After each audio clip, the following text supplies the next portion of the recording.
আপনারা কারোর কি কোনো খাবার পানি লাগবে? পানি, এই যে পানি লাগলে আমি এখানে রেখে দিলাম।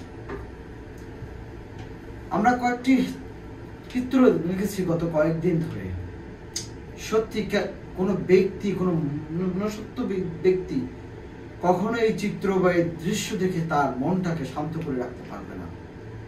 আমরা জানি যে অনলাইন ফ্রিল্যান্সিং এর সবচেয়ে বড় ওয়ার্ল্ডের প্ল্যাটফর্ম হচ্ছে ফাইবার।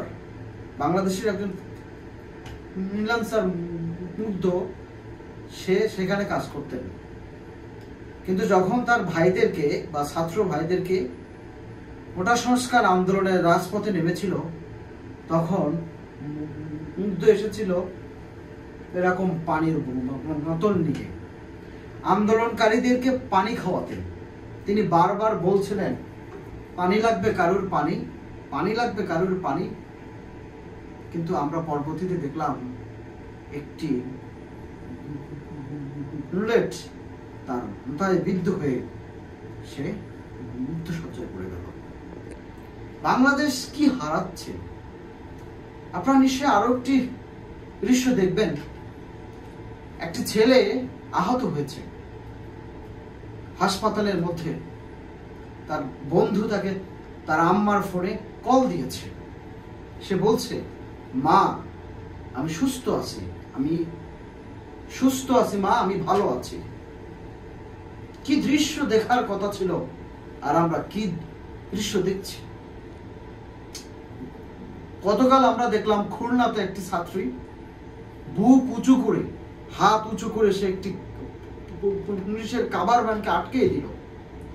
বলছে, আমার আপন ভাইকে যদি তোমরা, আমার ভাইদেরকে তোমরা যদি থানায় নিয়ে যেতে চাও বা কারাগারে নিয়ে যেতে চাও, আমার ওপর দিয়ে তুমি যাও। এটা একটি দ্রোহের গান, এটি একটি অভিযাত্রা। আমি মনে করি সাধারণ শিক্ষার্থীরা 53 বছরের কলুষিত এই বাংলাদেশের ইতিহাসটাকে একটু অন্যভাবে লিখতে চায়। আর কতদিন? আমরা সমাজে কি পুষেছি? গত 53 বছর ধরে দুর্নীতি, যেমন হারে দুর্নীতি হয়েছে। একটি ছাগল যদি আমাদেরকে দুর্নীতি চোখে দেখিয়ে দেয়, আমরা কোথায়? আমি আবারও বলছি, কারোর পানি লাগবে, পানি, আমি সেই যুদ্ধের কোথায় যাচ্ছি। আমাদের বড্ড কিছু স্বচ্ছ, সুন্দর, স্বাভাবিক এবং যেটা খুবই ট্রান্সপারেন্ট কিছু এলোমেলো শব্দ দরকার। আমাদের হৃদয়টাকে আমরা কিছু শক্ত, স্ট্রং রাখা দরকার, যেটা ঝুনঝুনি শব্দ দিয়ে আমাদের বাস্তবিক তাগিদ দিয়ে দিবে।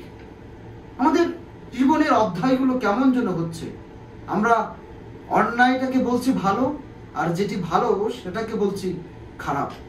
আপনারা নিশ্চয়ই দেখেছেন গত কয়েকদিন যাবৎ ধরে বাংলাদেশে অনেকেই হয়তো জানতো না, মঞ্জুর আল মাতিন, তিনি একজন সাংবাদিক, নিউজ 24-এ তিনি কাজ করেন, কিন্তু তিনি যে আইনজীবী, তিনি যে একজন ভালো যন্ত্রবাদক, তিনি যে একজন ভালো কবিতা আবৃত্তিকর, তিনি যে একটি গায়ক বা তিনি যে একজন উপস্থাপক, এটা অনেকেই হয়তো জানতো না।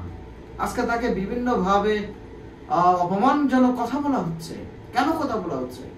আমরা কিন্তু তখনও জানি নাই যখন সে সংবাদ পড়ত। আমরা কিন্তু তখনও তাকে এই ট্যাগ দেইনি যখন সে কবিতা আবৃত্তি করত। আমরা কিন্তু তখন তাকে এই ট্যাগ দেইনি যখন সে ইন্টারভিউ নিত। আমরা কিন্তু তখন তাকে এই ট্যাগ দেইনি যখন সে বাদ্যযন্ত্রের ভালো পারফরমেন্স করত। আমরা এমন সময় ট্যাগ দিয়েছি তাকে যখন সে সততার পক্ষে, মানুষের পক্ষে কথা বলা শুরু করেছে। সত্যি অবাক করার মতো আমাদের জীবন। আমাদের পরিবর্তন হওয়া উচিত। এই সাধারণ শিক্ষার্থীরা আমাদের চোখে আঙুল দিয়ে দেখিয়ে দিচ্ছে কোথায় কোথায় আমাদের অসমাদচ্ছ রয়েছে, অসামান্য কোথায়। আমি জানি না আমাদের ভবিষ্যৎ কোথায়।